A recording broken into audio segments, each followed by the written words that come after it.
Good morning and welcome into the DFS Minute, where today we are going to cover exploiting ownership in GPPs at the running back position for Week 14 of the NFL season.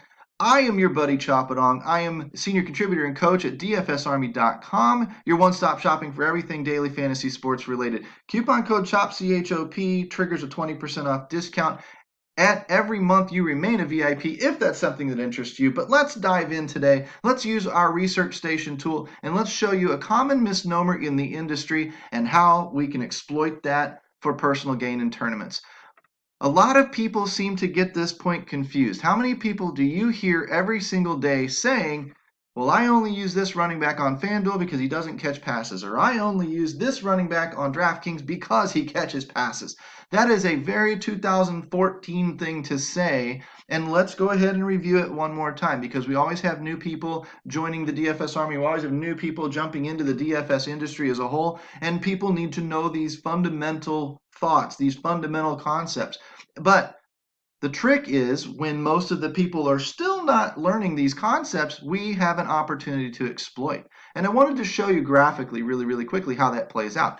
What I have done is I've gone into the running backs tab of the FanDuel side of our NFL research station at DFS Army. I've sorted by value in ascending order. So if you want to follow along, go right ahead. You're going to bring all of the projected value running backs to the top. These are going to be running backs that are set to exceed 1,000 points per dollar. You know, when you hear the 3x, 4x, 5x, or fantasy points per $1,000 type numbers, these are all the same. We're looking for a discrepancy in pricing. We're looking for somebody who is projected to outperform their salary. And generally speaking, we're looking for a discount. If I went into a grocery store with you and I had $200 and you had $200 and you bought everything on sale and came out of the grocery store with about $350 worth of food, and I did not buy anything on sale and I only came out with about $200 worth of food, you win. You're going to buy more opportunity. You're going to buy more fantasy points, and you're going to outperform me over time.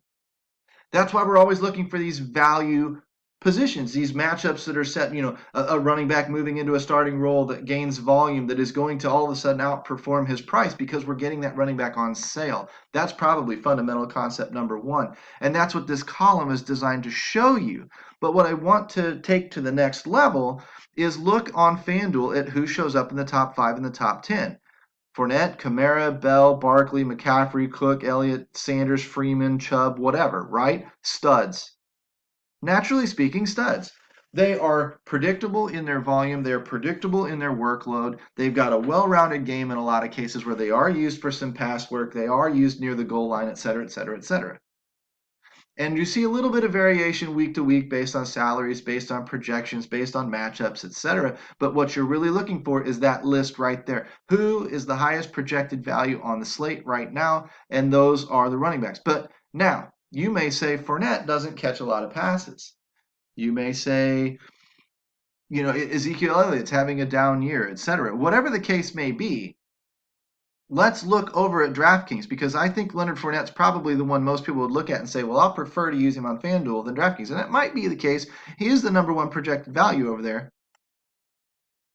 But he's not that bad over on DraftKings either, right? Yes, Kamara jumps to the top. McCaffrey jumps back to the top. Barkley, then Fournette, Lindsey, Montgomery, Freeman, Bell, Drake. Bell drops, whatever. Bell's still a top 10 value running back over on DraftKings as well. So what you are going to hear and what you are going to see is people say, I would prefer to use Kamara on DraftKings and Fournette over on FanDuel. And while that may bear out in the numbers, what I want you to think is how many people in this industry think in a very black and white sense. And they only think in terms of, I'm going to play on both sides. I'm only using this guy here and only using that guy there. Is Leonard Fournette a terrible play on DraftKings? No. Studs are studs. Studs are still going to be there. So why wouldn't you use Fournette over on DraftKings at lower ownership and maybe Kamara over on FanDuel at lower ownership? Because people are going to tend to play them on their preferred slate. Why not flip that slate on its head? Why not exploit that ownership, get a good game out of both on both different sites, and run to the top of the leaderboards? This is just one way you can use these tools and a little bit of extra thought, a little bit of question and answer, a little bit of coaching to take you to that next level and take your game to the next level. If you enjoy this type of conversation, you need to contemplate becoming a VIP at dfsarmy.com. You need to use that coupon code CHOP, C-H-O-P. Get that 20% off discount. Get in here today. And if you want to continue seeing these quick tips hit Twitter and social media, then like and subscribe the video, please, because that encouragement will tell me that you like this type of content and we will give you more of it. Everybody, have a great Friday. Have a great week 14. Hope to see you on the inside at DFSArmy.com. This has been your DFS Minute brought to you by the one-stop shopping for all things daily fantasy sports, DFSArmy.com. Take care.